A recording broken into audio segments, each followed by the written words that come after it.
नमस्कार, मी मानसी नाईक खरेरा आपलं स्वागत करते resale.in प्रेझेंस पावर्ड बाय भारत ATMच्या प्रेरणादायी कार्यक्रमात ज्याचं नाव आहे यशोस्तुते। लहरों के साथ तो कोई भी तैर लेता है, लहरों के साथ तो कोई भी तैर लेता है, लहरों को चीर के आगे बढ़ जाता है, वही सूरमा कहलाता है। काही माणसांची जगापेक्षा वेगळं काहीतरी करण्याची कायम धडपड सुरू असते। प्रवाहाच्या विरोधात जाऊन महाराष्ट्राचा पॅडमॅन म्हणून नावलौकिक कमावणाऱ्या विकास धनराज गोपाळ यांच्याशी गप्पा मारायची आपल्याला आज संधी मिळालेली आहे। या अवलिया उद्योजकाचे अंतरंग आपण आज जाणून घेऊया। नमस्कार विकासजी। नमस्कार। महाराष्ट्राचा पॅडमॅन असे जाहीरपणे एका वर्तमानपत्रात तुम्हाला संबोधण्यात आलं, त्यामागची खरी कहाणी काय आहे? खरं सांगायचं झालं तर जेव्हा मी मासिक पाळी किंवा सॅनिटरी नॅपकिन ह्या गोष्टीवरती काम करायला सुरुवात केली, तर जेव्हा जेव्हा मी हे प्रोडक्ट घेऊन कुणाच्या घरी जायचो तेव्हा अक्षरशः काही लोकांनी मला घराच्या बाहेर हाकलून सुद्धा दिलं। पण जसं जसं काही लोक प्रोडक्ट वापरत गेले आणि त्यांना आपल्या प्रोडक्टचं बेनिफिट्स कळत गेले, तसं तसं हळूहळू माझं प्रमोशन फेसबुक, व्हॉट्सॲप, इंस्टाग्राम सर्व ठिकाणी चालू होतं। तर मला काही लोकांचे रिप्लाय यायला लागले, माझ्या फोटोखाली कमेंट्स यायला लागल्या पॅडमॅन, मग हळूहळू महाराष्ट्राचा पॅडमॅन, आणि मग एका वृत्तपत्रांनी दखल घेतली, त्यामध्ये आलं। त्यानंतर अनेक वृत्तपत्रांमध्ये अशा प्रकारचं आशयाचं लिहून आलं। विकासजी, आपलं बालपण कुठलं आणि 12वी नंतर शिक्षण कुठलं घेतलं? बेसिकली आम्ही प्रॉपर चाळीसगावचे, पण वडिलांचं शिक्षकी पेशा असल्यामुळे त्यांना शाळेसाठी आम्हाला रायगडला यावं लागलं। सो पप्पा ज्या मराठी शाळेवरती होते लहानपणापासून त्याच मराठी शाळेमध्ये शिकलो माध्यमिक 10वी पर्यंत, आणि मग 11वी 12वीला मी नवोदयला गेलो CBSEला, आणि तिकडे गेल्यानंतर 12वीला झालो फेल। ओके। आणि 12वीला तुम्ही फेल झाला? येस। बरं। आणि मग सॉरी मी तुम्हाला कट करते, तुमचे वडील शाळेत होते आणि तुम्ही 12वीत फेल झालात। हो। मग घरी काय रिॲक्शन झाली? घरची रिॲक्शन बघण्यासाठी मी घरी थांबलोच नव्हतो। माझी मावशी ॲक्च्युली इंदोरला होती, मी रिझल्ट यायच्या महिनाभर आधीच इंदोरला पळून गेलो होतो। अरे बापरे, म्हणजे तुम्हाला माहीत होतं की असं काहीतरी होणार आहे थोडक्यात? येस। ॲक्च्युली काय झालं होतं की काही गोष्टी घडल्या होत्या 12वी शिकताना, त्यामुळे मला एक पेपरच देता आला नव्हता आजारपण आणि बाकी गोष्टींमुळे, पण मी घरी सांगितलं नव्हतं। एक मिनिट जुळत नाहीये। तुम्ही म्हणालात तुम्ही आजारी होतात आणि घरी वडिलांना माहित नाही की तुम्ही आजारी होतात, हे नाही जुळत आहे, खोटं बोलत आहात तुम्ही। नाही, ॲक्च्युली 10वी पर्यंत मी वडील ज्या शाळेवरती होते त्या शाळेमध्ये शिकलो। 11वी 12वीला जेव्हा मी CBSEला नवोदयमध्ये गेलो तर ते बेसिकली हॉस्टेलचं शिक्षण होतं। सो मी 2 वर्ष वडिलांपासून लांब राहिलो, त्यामुळे कदाचित नापास झालो असेल। जोक सपाट, 12वी मध्ये फेल होणं हे जनरली मिडल क्लास फॅमिलीमध्ये दुर्दैवी मानलं जातं। खूपच। तेव्हा तुम्ही काय केलंत? ॲक्च्युली जेव्हा मी 12वीला नापास झालो, पण तोपर्यंत मला फोटोग्राफीचं थोडंसं वेड लागलं होतं आणि मला आवड निर्माण झाली होती फोटोग्राफी करण्यामध्ये। सो 12वी नापास झालो ते मी एक संधी म्हणून घेतलं आणि मी माझा फोटोग्राफीचा व्यवसाय सुरू केला। त्या व्यवसायासोबतच हळूहळू एक कंपनी मला मिळाली, ज्याच्यामध्ये 10वी आणि 12वीच्या विद्यार्थ्यांना पर्सेंटेज कसे हाईक करता येतील त्यांच्या शिक्षणामध्ये, त्यांच्यासोबत काम करण्याची संधी मिळाली। सो मी फोटोग्राफी आणि पॅरलली 10वी आणि 12वीच्या विद्यार्थ्यांचं करिअर काउन्सिलिंग हे सुरू केलं। एक मिनिट तुम्ही आधी म्हणालात की तुम्ही 12वीत फेल झालात आणि मग तुम्ही आता म्हणताय की इतर फेल झाले जी मुलं होती त्यांना तुम्ही करिअर काउन्सिलिंग देत होता। आता खरं सांगायचं झालं तर जसं मी म्हणालो की मी 12वी नापास झाल्यानंतर वडिलांच्या हातीत तावडीत मिळूच नाही म्हणून मी जसा पळून गेलो, तर असं कुणाच्या आयुष्यामध्ये येऊ नये। प्लस त्यानंतर मला सुद्धा कुठेतरी जाणवायला लागलं होतं शिक्षणाचं महत्त्व काय आहे। सो मग मी तेव्हाच पॅरलली माझं 12वीचं शिक्षण पूर्ण केलं, आणि जेव्हा 10वी 12वीच्या विद्यार्थ्यांना गायडन्स करत होतो तेव्हा लक्षात आलं की आपण सुद्धा ग्रॅज्युएशन कुठंतरी केलं पाहिजे, आणि मग मी ग्रॅज्युएशनसाठी सुद्धा ॲडमिशन घेतलं आणि मी आता ग्रॅज्युएट आहे, आणि पुढे मला लॉ करण्याची सुद्धा इच्छा आहे आणि मी लवकरच लॉसला सुद्धा ॲडमिशन घेणार आहे। विकासजी, फोटोग्राफी करता करता तुम्ही 12वीची परीक्षाही दिलीत आणि ग्रॅज्युएटही झालात, मग फोटोग्राफीत तुम्ही करिअर का नाही केलं? चांगला प्रश्न आहे. आता ॲक्च्युली कसं झालं, की मी 12वी नापास झालो 2011ला. त्यानंतर 3 वर्ष मी ड्रॉपआउटच होतो आणि त्याच्यानंतर मग मी जेव्हा दरम्यान जेव्हा मी फोटोग्राफी करत होतो, तर तुम्हाला सुद्धा माहिती असेल, की 15-16 पर्यंत म्हणजे 2015-16 पर्यंत चांगले अँड्रॉइड स्मार्टफोन्स आले किंवा बऱ्याच गोष्टी आल्या. त्याच्या आधीच्या फोटोग्राफीचे दिवस खूप चांगले होते. तेव्हा आम्हाला लग्नाच्या ऑर्डर्स मिळायच्या. 5-5 लाखाच्या सुद्धा मी ऑर्डर्स मारलेल्या आहेत तेव्हा. तेव्हा मी स्वतःचे काही कॅमेरेसुद्धा विकत घेतले होते. त्यामुळे माझा खूप चांगले ॲसेट्स तयार झाले होते. घरचे आई-वडीलसुद्धा खूप हॅपी होते आणि मग माझी ग्रॅज्युएशनसुद्धा कंप्लीट व्हायला आलं होतं. ग्रॅज्युएशनच्या शेवटच्या टप्प्यामध्ये आमच्या कॉलेजमध्ये एक सेमिनार झालं. आउट ऑफ क्युरिओसिटी मी जाऊन ते सेमिनार अटेंड केलं आणि माझ्या मते तोच दिवस माझ्या आयुष्यामध्ये एक नवीन कलाटणी देणारा किंवा एक नवीन पर्व घेऊन येणारा ठरला. एक्झॅक्टली काय झालं? तसं सांगायचं झालं तर त्या दिवशी कॉलेजमध्ये काही डॉक्टर्स आले होते आणि ते मासिक पाळी या विषयावरती काही माहिती देत होते. तेव्हा त्यांनी मार्केटमध्ये मिळणाऱ्या सॅनिटरी नॅपकिन्सबद्दल थोडीशी माहिती दिली आणि जी. मग मला काहीतरी वेगळं वाटलं. जी गोष्ट आजपर्यंत मी ऐकली नव्हती, बोलली नव्हती. ते ऐकल्यानंतर आय वॉज लाईक शॉक, की मला काहीच माहिती नव्हतं त्या गोष्टीबद्दल. आणि मग मला कुठेतरी माझी आई पटकन आठवली, की हे माझ्या आईने वापरलं पाहिजे. आणि मग मी ते एक घेतलं आणि घरी जाऊन, आई हे तुझ्यासाठी मी काहीतरी आणले आणि हे तू किती वापर. गोड. तुम्हाला सख्खी बहीण नाही? नाही. गर्लफ्रेंड? होती, पण कसं आहे ते सरड्याची धाव कुंपणापर्यंत. सो आपण एक मराठी कम्युनिटीमध्ये राहणारी लोकं आहोत. सो काही गोष्टी आपल्याला माहिती नसतात आणि ती बंधनंसुद्धा आपल्यावरती असतात. सो त्यामुळे मला काही त्याबद्दल आणि गर्लफ्रेंडबद्दल सुद्धा ह्या सर्व गोष्टी माहिती नव्हत्या. पण जेव्हा तुम्ही आईला सॅनिटरी पॅड दिलत, तेव्हा आईंची रिॲक्शन काय होती? ॲक्च्युली तोच एक मोठा भाग आहे, की जेव्हा मी ते घेतलं आणि घरी गेलो आणि जेव्हा तिला दाखवलं, की तुला काहीतरी घेऊन आलं आहे आणि तुला हे आता वापरायचं आहे. तर तिने माझ्याकडे बघितलं आणि विचारलं, "काय आहे हे?" बोललो, "हे पॅड आहेत." "मला कशाला आणलंस?" बोललो, "अगं तू वापर ना, तुझ्यासाठी आणले." तर मग तिने मला पटकन सांगितलं, की "मी हे नाही वापरू शकत." अरे मी बोललो, "मी याच्याबद्दल खूप माहिती ऐकली आणि मला असं वाटतंय, की तू हे वापरून बघावंस आणि म्हणून मी तुझ्यासाठी आणले."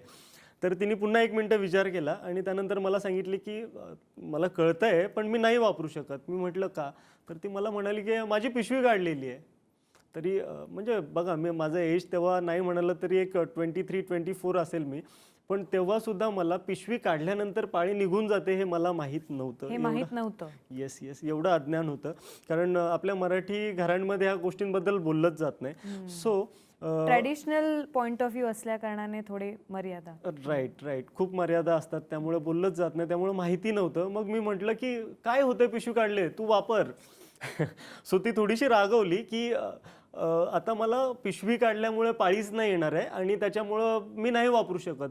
मग तेव्हा मला कळालं, की मग तुझी पिशवी का काढली? मग तेव्हा तिने मला सांगितलं, की कुठेतरी युटरसला गाठ आली होती आणि मग त्याच्यानंतर खूप तिला त्रास होत होता आणि मग डॉक्टरना दाखवलं आणि मग ते अचानक इमर्जन्सी ऑपरेशन करावं लागलं. आता माझ्यासाठी सगळ्यात मोठी शॉकिंग गोष्ट काय होती, की मी तेव्हा घरात होतो.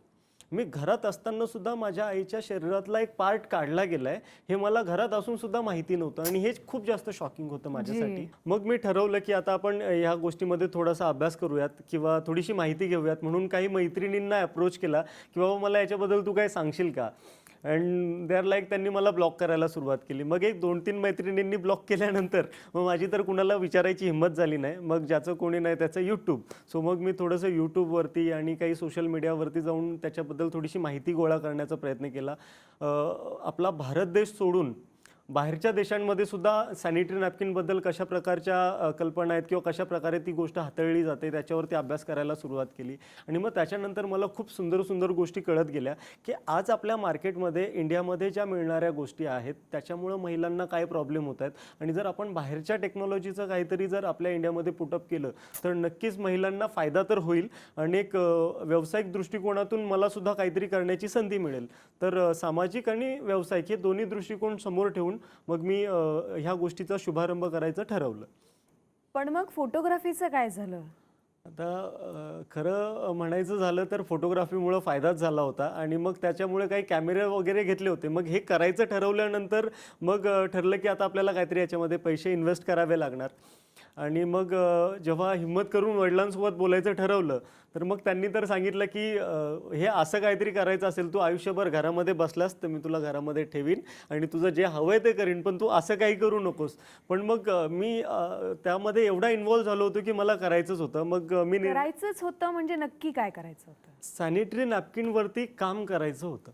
सॅनिटरी नॅपकिनवरती. येस, ह्या विषयावरती प्रबोधन कसं करता येईल, अनेक महिलांना या विषयाबद्दल बोलतं कसं करता येईल. कारण आपल्या सो कॉल्ड भारतीय संस्कृतीमध्ये ही गोष्ट म्हणजे एखादी आई किंवा एखादी मुलगी जेव्हा आईकडे पहिल्यांदा जाते की जेव्हा तिला पहिल्यांदा मासिक पाळी आलेली असते आणि ती जाते की आई मला काहीतरी असं होतंय, तेव्हा आईची रिॲक्शन काय असते पहिली की हे घे, हे वापर आणि हे तुला तुझ्या बाबांना सुद्धा नाही सांगायचं आहे आणि हे मला सुद्धा झालंय, हे तुला सुद्धा होणार आहे आणि थोडासा त्रास होईल, तुला सहन करायचं आहे. सो ते कुठंतरी तिच्या डोक्यामध्ये लहानपणापासूनच असतं की हे मला माझ्या बाबांना सुद्धा नाही सांगायचं आहे, म्हणजे हे मला कुणालाच नाही सांगायचं आहे. सो आजपर्यंत आपल्या आईंना माहिती नव्हतं म्हणून आपल्याला माहिती नाही आहे आणि आपल्याला माहिती नाही म्हणून आपल्या मुलांना किंवा म्हणजे येणाऱ्या पिढीला माहिती नाही राहणार आहे. सो मग कुठंतरी ही गोष्ट बदलता यावी आणि याच्यावरती कुठंतरी प्रबोधन व्हावं म्हणून ही गोष्ट सुरू करायची हे ठरवलं. आता तुम्ही अवेअरनेसबद्दल बोलत आहात, पण तेव्हाच तुम्ही पॅड्स मॅन्युफॅक्चरिंगबद्दल विचार केला होता का?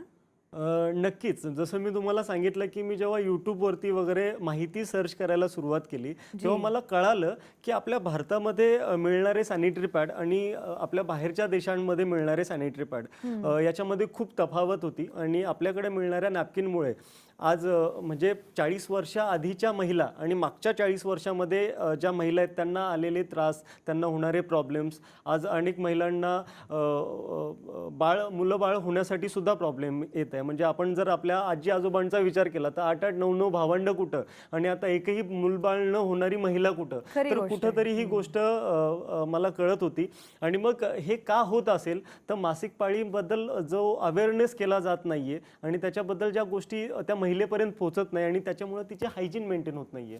मग ह्या सगळ्या गोष्टींचा विचार करून मग काहीतरी वेगळं आणायचं होतं.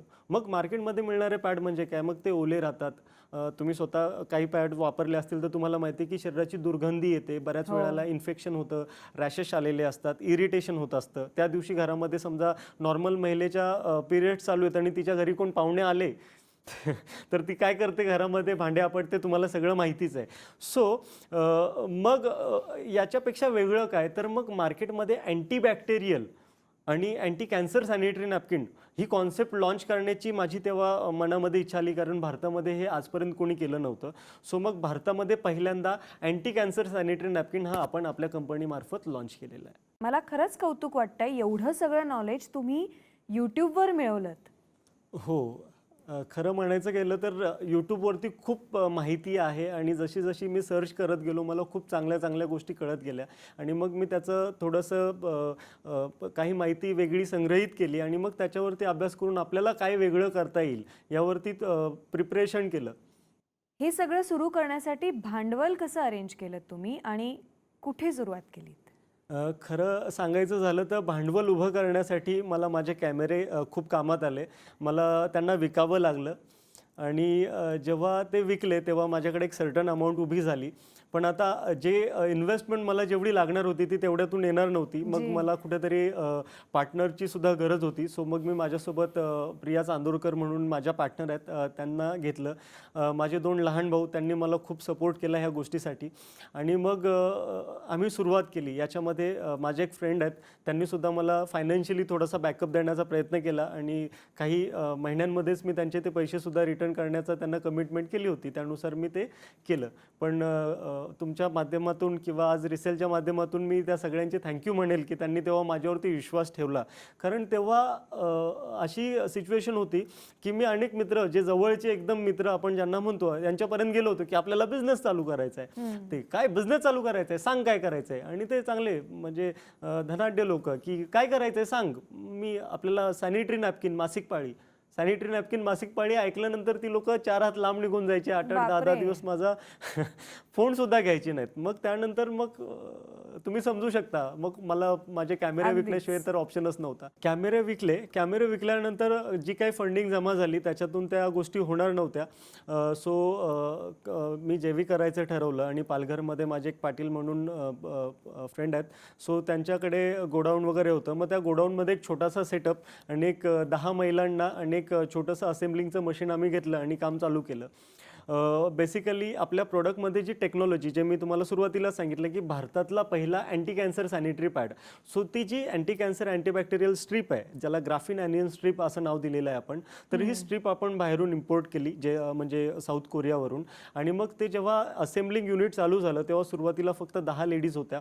आणि सुरुवातीला तेवढं मोठं, जसं मी सांगितलं की लोक की मासिक पाळी या विषयावरती आम्हाला उभंसुद्धा करत नव्हते. पण नंतर हे एवढं वाढत गेलं की आज आम्हाला डे नाईटसुद्धा कधी कधी काम करावं लागतं.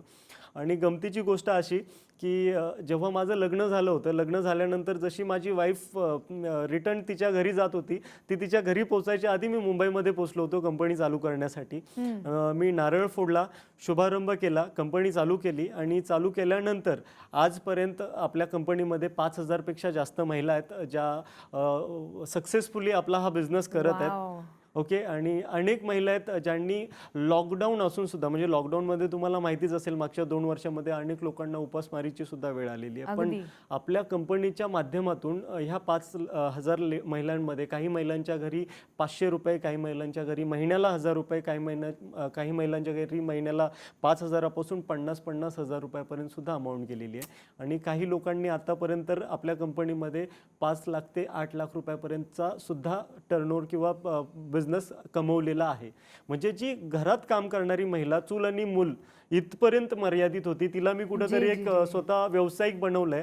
आणि त्यांचा जो सेल्फ रिस्पेक्ट असतो की घरामध्ये त्यांना दुधाची पिशवी आणायची झाली तरी नवऱ्याकडूनच पैसे मागावे लागतात, हो, साडी हो, घ्यायची झाली अगदी. तरी सुद्धा मला वाटतंय जोपर्यंत नवरा तयार होत नाही तोपर्यंत नवीन साडी मिळत नाहीये. बट आज माझ्याकडे अशा महिला आहेत की ते त्यांच्या मिस्टरांचं कर्ज फेडण्यासाठी त्यांना मदत करत आहेत, किंवा त्यांच्या मुलांची शाळेची ट्युशन फी असो किंवा त्यांच्या शाळेची फीज असो, ती सुद्धा भरण्यासाठी आपल्या कंपनीच्या माध्यमातून त्यांना मदत मिळते. या धामधुमीच्या काळात तुमचं लग्न ठरलं तसं तुम्ही म्हणालात. तुमच्या बायकोची काय रिॲक्शन होती? आणि हो, ऑफकोर्स लग्न कसं जुळलं? लग्न अरेंज मॅरेज आहे. सो आईनी अरेंज मॅरेज आहे? बरं, येस. ठीक आहे, कंटिन्यू.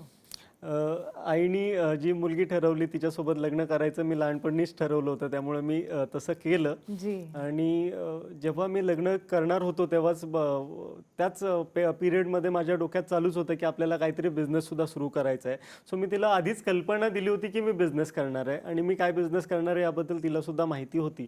आणि मला वाटतं की जेव्हा ती तिच्या मैत्रिणींना सांगायची की माझं लग्न ठरलं, किंवा जेव्हा तिच्या मैत्रिणींना माहिती पडलं की बाबा हिचं लग्न ठरलंय नंदिनीचं, तर तुझे मिस्टर काय करतात, तेव्हा ती प्राऊडली सांगायची की ते मासिक पाळी या गोष्टीबद्दल काम करतायत. पण पहिली रिॲक्शन काय होती?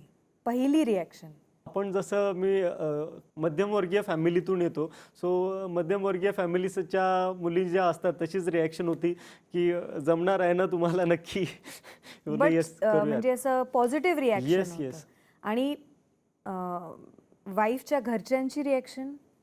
त्यांची सुद्धा पॉझिटिव्हच असेल, कारण मी ठरवलं होतं मला करायचंच आहे. लग्न झालंय ना आता.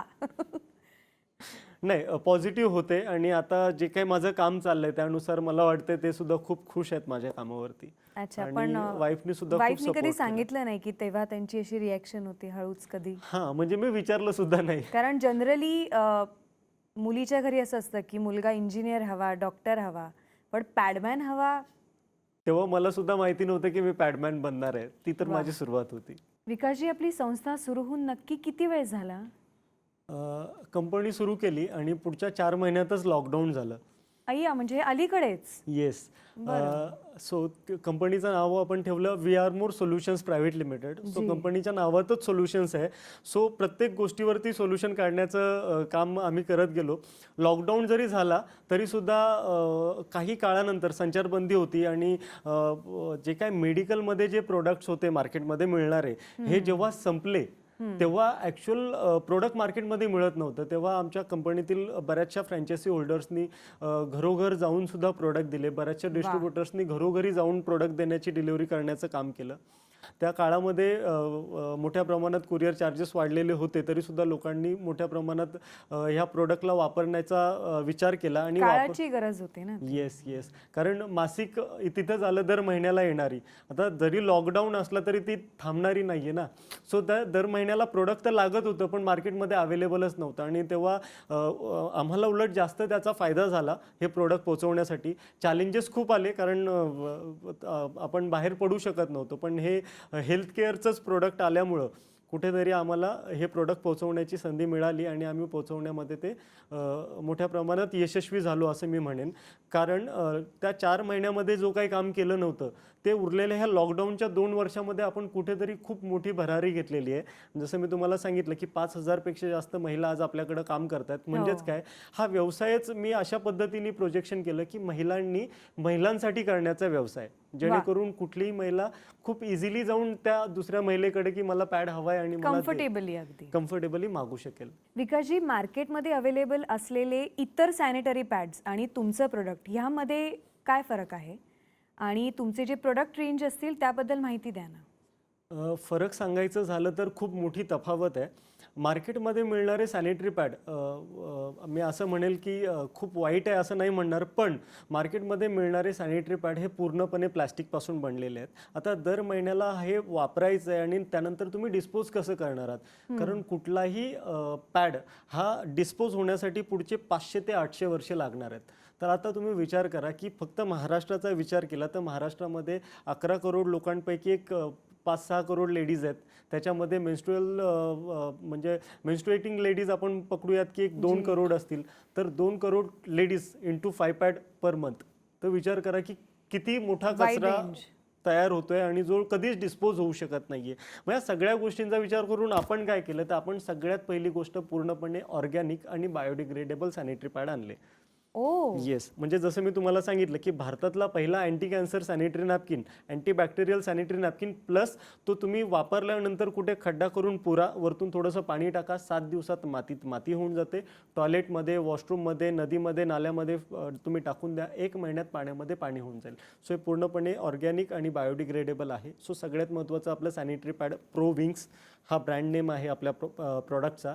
त्यानंतर पिरियड्समध्ये प्रॉब्लेम होतो, पिरियड्समध्ये त्रास होतो, आपल्या सगळ्यांना माहिती आहे, म्हणून आपण आणि जो काही रक्तस्राव जात असतो त्याच्यासाठी आपण पॅड वापरतो. पण पिरियड्स गेल्यानंतर रोजच्या आयुष्यामध्ये आपण काय वापरलं पाहिजे का, तर याचा कोणी विचारच करत नाही. पण रोजच्या दिवसामध्ये तुम्ही म्हणाल तर एखादी लेडीजनी शिंक दिली, एक 30-35 एज क्रॉस झाला असेल तर नुसतं शिंकलं तरी 1-2 ड्रॉप युरिन जातं, व्हाईट डिस्चार्ज जात असतो, एक अंगाचा स्मेल येत असतो जो मला नाही वाटत की त्यांच्या आवडीचा असेल, नसतोच.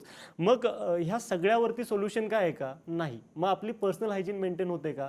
नाही. मग आपल्या प्रत्येक माता भगिनीची पर्सनल हायजीन मेंटेन झाली पाहिजे. ह्या उद्देशाने आपण पॅन्टी लायनर्स सुरू केले आणि आज आपलं पॅन्टी लायनर्सचा सुद्धा खूप जोरदार आहे आणि खूप मोठ्या प्रमाणात महिलांना ते आज आवडत आहे. कारण 5 दिवस पॅड वापरायचं म्हणजेच खूप मोठं मी म्हणेल संकट असतं त्यांच्यावरती. येस. पण त्याच अनेक महिलांना मी डेली त्यासारखं काहीतरी वापरल्यानंतर तुमची पर्सनल हायजीन मेंटेन होईल आणि अनेक येणाऱ्या संभाव्य कॅन्सरसारख्या आजारांपासून सुद्धा तुम्हाला स्वतःला कसं लांब ठेवता येईल यासाठी हे लायनर्स आहेत. सो प्रोविंग्स पॅड, पॅन्टी लायनर. त्याच्यानंतर इंटिमेट हायजीन मेंटेन झाली पाहिजे, त्याच्यासाठी आपण प्रोकेअरचा स्प्रे आणलेला आहे. आता ही झाली महिलांची रेंज. मग याच्यामध्येच काम करताना की महिलांसोबत काम करताना महिला स्वतःचं बघणाऱ्यापेक्षा आधी आपल्या फॅमिलीमध्ये काय त्रास असतात ते बघतात.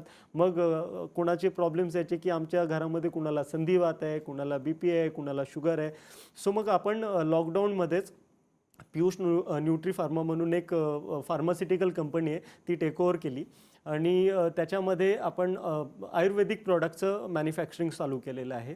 सो आपल्याकडे हेल्थ फोर्स ही कॅप्सूल आहे आणि याच्याने तुम्हाला BP, शुगर, मेटाबॉलिझमचे जे काही प्रॉब्लेम्स असतील, इम्युनिटी ज्यांची कमी असेल, जसं कोविडमध्ये तुमची इम्युन सिस्टम कमी असेल तर तुम्हाला कोविड होणार, राईट. सो इम्युनिटी वाढावी कोविडमध्ये, सो त्याच्यासाठी आपण हेल्थ फोर्स लॉन्च केलं. त्याच्यानंतर संधिवातावरती येऊयात. तर 7 प्रकारचे वात आहेत आणि याच्यासाठी तुम्ही कुठेही जा, वात बरा करण्यासाठी मला वाटत नाही की कुठे एक प्रॉपर औषध मिळालेलं आहे. पण मागच्या ह्या म्हणजे मला वाटते की ह्या सेकंड इयरच्या लॉकडाऊनमध्ये आपण ऑल टोटल, त्याचं नावच ठेवलं आहे, ऑल टोटल लॉन्च केलं आणि ऑल टोटलमुळं अनेक लोकांना फायदा झाला आहे त्यांच्या सांधेदुखीमध्ये. आणि मला सांगायला आवडेल की जे आपले सीमेवरती रक्षण करणारे जे जवान आहेत ते रिटायर होऊन जेव्हा घरी येतात तेव्हा ते ज्या वेदर कंडिशनमध्ये राहिलेले असतात, असं आपण म्हणू शकतो की बर्फाच्या एरियामध्ये, कुठं खूप उन्हामध्ये राजस्थानला वगैरे किंवा काश्मीरमध्ये, एक्स्ट्रीम क्लायमेटमध्ये, आणि ते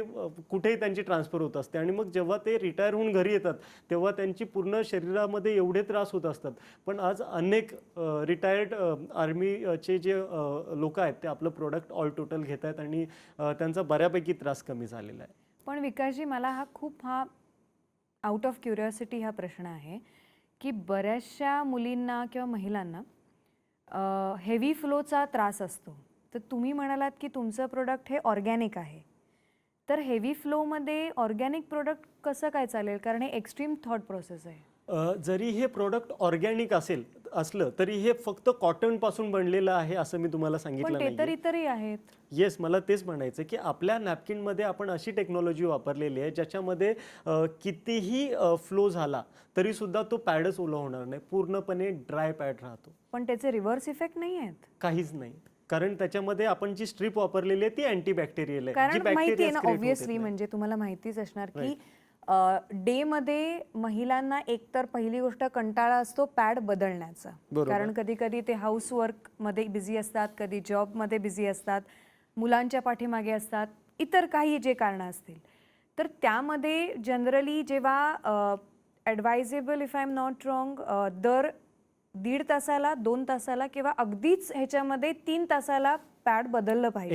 एक्झॅक्ट. तर कसं काय, म्हणजे ऑर्गॅनिक पॅड्स ह्याच्यात कसं काम करतात? सगळ्यात महत्त्वाचं, खूप महत्त्वाचा प्रश्न केलात तुम्ही. तर तुम्ही जसं म्हणालात त्यानुसार की घरामध्ये काम करणारी महिला सोडा, की आपली शाळेत जाणारी मुलगी, म्हणजे लॉकडाऊनच्या आधीच आपण पकडूयात, कारण मागच्या खूप वर्षांपासून आपण पाळीमध्ये प्रोडक्ट वापरतोय. तर सकाळी 6 वाजता तिचा क्लास आहे, सकाळी 6ला किंवा 7ला क्लासला गेली तर 11 वाजेपर्यंत क्लास असतो. 11 वाजता ती घरी येते का? नाही. मग ती तिथून डायरेक्ट स्कूलमध्ये जाते. स्कूलमधून सुद्धा 5 वाजता सुटल्यानंतर ती घरी येत नाही. मग आपण अजून काहीतरी कलाकारी केलेली आहे, तिला डान्स क्लास किंवा काहीतरी क्लास लावलेला आहे. एंगेज ठेवतो आपण. येस, म्हणजे सकाळी 7 वाजता तुमची मुलगी घरातून बाहेर गेली, ती संध्याकाळी 7 वाजता घरामध्ये येणार. ह्या 12 तासाच्या स्लॉटमध्ये तिला पॅड चेंज करण्यासाठी कुठे जागा आहे का मार्केटमध्ये, किंवा म्हणजे तिच्या स्कूलमध्ये किंवा सार्वजनिक ठिकाणी अशा कुठे आपल्या गव्हर्नमेंटने सोयीसुविधा करून दिल्यात का ती जाऊन पॅड चेंज करू शकते? हो, ॲक्च्युली हा खूप चांगला मुद्दा आहे की टॉयलेट्स आहेत किंवा म्हणजे टॉयलेट्स आहेत, पण फक्त सॅनिटरी पॅड बदलण्यासाठी महिलांसाठी कुठेच असं बूथ नाही क्रिएट केलेला आहे. तो विचारच केला गेला नाही ना, तो विचारच केला गेला नाहीये. सो मग अशा वेळेमध्ये ह्या 12 तासामध्ये जेव्हा मार्केटमध्ये मिळणारं पॅड हे ती मुलगी वापरते तेव्हा तिच्या शरीराचं काय होणार आहे? आज ज्या भारतामध्ये सर्वे 2011चा सर्वे, आज आपण 2021-22 मध्ये पोहोचतोय, तर 2011च्या सर्वेनुसार आतापर्यंत 65% पेक्षा जास्त महिलांचं युट्रस अफेक्ट झालेलं आहे ते मार्केटमध्ये मिळणारे सॅनिटरी नॅपकिन्स वापरून. कारण ते पूर्णपणे ओले राहतात, त्याच्यामध्ये जे काही केमिकल वापरलं जातं, जे काही कंटेंट्स वापरले जातात ते शरीरामध्ये जाऊन जाऊन हळूहळू त्यांचं युट्रस एवढं अफेक्ट होतं की पिशवी काढावी लागते. मग ओव्हरियन सिस्ट कॅन्सर, त्याच्यानंतर तुमचं युट्रस कॅन्सर झालं, त्याच्यानंतर तुमचं सर्व्हायकल कॅन्सर झालं. या बऱ्याचशा गोष्टी आहेत, बरोबर आहे. आणि माझ्या मते तर जर महिलाची मासिक पाळी जर प्रॉपर येत असेल ना तर तिला कुठलाच आजार होणार नाही, कारण सर्व गोष्टी, हार्मोनल बॅलन्स जर शरीराचा बिघडला तरच ती महिला कुठेतरी आजारी वगैरे पडत असते. सो मागच्या माझ्या 2-2.5 वर्षाच्या अनुभवातून ज्या महिलांनी माझ्या प्रोडक्टवरती स्विच केलेलं आहे त्यांना माझं प्रोडक्ट वापरल्यापासून आज तागायत डॉक्टरकडे जायची गरज आलेली नाहीये. वा. पण ॲडवायझेबल त्याच पिरियडिक टाइममध्ये ऑर्गॅनिक पॅड हा बदलावा? नाही, मला तेच म्हणायचं आहे की आपला जो नॅपकिन आहे, मला सांगा की मार्केटमध्ये मिळणारे जे सो कॉल्ड ब्रँडेड प्रोडक्ट्स आहेत, हे ब्रँडेड प्रोडक्ट्सची जर तुम्ही टी व्हीवरती ॲडव्हर्टाईज बघितली तर तिथं खाली ना खूप छोट्या अक्षरामध्ये लिहिलेलं असतं की चेंज विदिन 3 इयर्स, 3 तासांमध्ये तुम्ही हा पॅड चेंज करा असं लिहून आलेलं असतं. पण ते एवढ्या लहान अक्षरांमध्ये असतं की आपल्याला कळत नाही. पण कुठल्या महिलेला हे पॉसिबल आहे का जर ती दर 3 तासांनी पॅड चेंज करेल? नाही नाही, आणि परवडायला पण पाहिजे ना. नाही, नक्कीच. मग त्यामुळेच आपण काय केलेलं आहे, आपल्या नॅपकिनमध्ये 250 ml पर्यंत ऑब्झर्व कॅपॅसिटी आहे. पूर्णपणे ड्राय राहतो आणि हा 8 ते 10 तास आपला नॅपकिन चालू शकतो. But without any smell. Without smell. मग Without ओडर smell. कंट्रोल कसं काय केलात तुम्ही? त्यासाठीच मी तुम्हाला सांगतो, आपण याच्यामध्ये जी जेल वापरलेली आहे ती सोडियम पॉलिॲक्रिलिक जेल वापरली आहे. Okay. सोडियम म्हणजे मीठ, पॉलिॲक्रिलिक म्हणजे ग्लुकोज. जी. ओके, तर मीठ कशासाठी? तर मीठ काय करतं, मीठ की आपल्या शरीरातून जे ब्लड जाणार आहे ते कुठं ना कुठं त्याच्यामध्ये बॅक्टेरियल ग्रोथ होणार. Correct. बरोबर जी. आहे. सो ती ग्रोथ नाही झाली पाहिजे, ती वाढलीच नाही पाहिजे म्हणून मीठ. कारण लहानपणी किंवा आपण ऐकलं असेल की जुन्या काळी जेव्हा हे मेडिकल किंवा ह्या सगळ्या गोष्टी आल्या नव्हत्या, तेव्हा जर जखम वगैरे झाली तर काय करायची जुनी लोक? जखम पाण्याने धुवायचे आणि सरळ मीठ चोळून टाकायचे. आपण ऐकलं ते, जखमीवर मीठ चोळू नको, खूप त्रास होतो. तसंच आहे ते की मीठ चोळून टाकायचे जेणेकरून ती जखम बरी व्हावी. राईट. सो आपण त्याच अनुषंगाने आपल्या पॅडमध्ये जी काय आहे हे सोडियम वापरलेलं आहे जेणेकरून त्याच्यामध्ये कुठल्या प्रकारे जंतू संसर्ग होणार नाही. आणि त्याच्यानंतर मी जे म्हणालो की पॉलिॲक्रिलिक म्हणजे ग्लुकोज. ग्लुकोज का तर ऑब्झर्व कॅपॅसिटी. सो कितीही ब्लिडिंग आपल्या शरीरातून जाऊ दे, आपलं पॅड ऑब्झर्व करू शकतं पूर्णपणे ड्राय. आणि आज माझ्याकडं लाखो महिलांच्या आपलं प्रोडक्ट वापरतात आणि 5,000 पेक्षा जास्त महिला आज डोर टू डोअर जाऊन किंवा ऑनलाईन आपलं प्रोडक्ट सेल करतात. नाईस. खरं सांगू विकासजी, आजपर्यंत मी या नाजूक विषयावर इतक्या सहजतेने एखाद्या महिलेशी बोलली नसेल. तुम्ही ज्या प्रकारे सगळ्या गोष्टी मांडल्यात, सो कम्फर्टेबल. तुमच्या या पुढच्या मोहिमेसाठी यशोस्तुते कुटुंबातर्फे खूप खूप मनापासून तुम्हाला शुभेच्छा. थँक्यू. थँक्यू. निर्मली तू तुझी वाट, तुझ सारखा नाही कुठे. आज दिशाही तुलाच पुसते, ही मातृभूमी काळी येऊन गुंजते. यशोस्तुते, यशोस्तुते. तुझे नाही सिद्धंती कार्यामी मनोरथे. यशोस्तुते, यशोस्तुते. तुझे नाही सिद्धंती कार्यामी मनोरथे. यशोस्तुते, यशोस्तुते, यशोस्तुते, यशोस्तुते.